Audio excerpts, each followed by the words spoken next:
মায়া নগরী। সেখানকার রানী ছিলেন এক ডাইনি।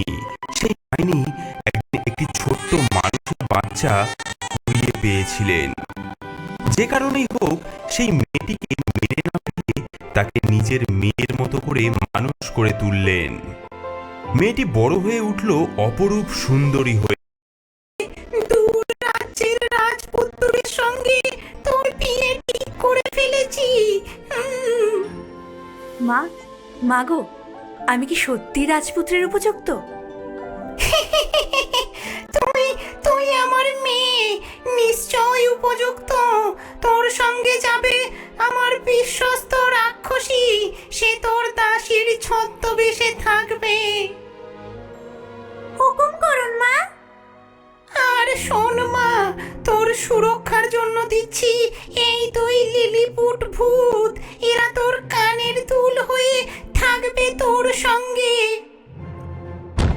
দুটি ছোট্ট ভূত বেরিয়ে আসে বাক্স থেকে। লাফিয়ে তারা ডাইনির মেয়ের কানের মধ্যে দুল হয়ে ঝুলে পড়ে। আমরা সব সময় থাকবো, সব বিপদে রক্ষা করব।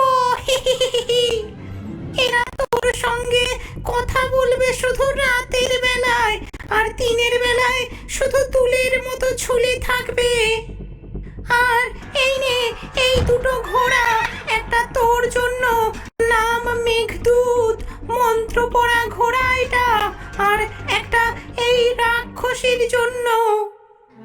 মা, আসছি তবে। কাঁদবি না বাছা আমার, তুই আমার মেয়ে, যা রাজরানী হয়ে আয়।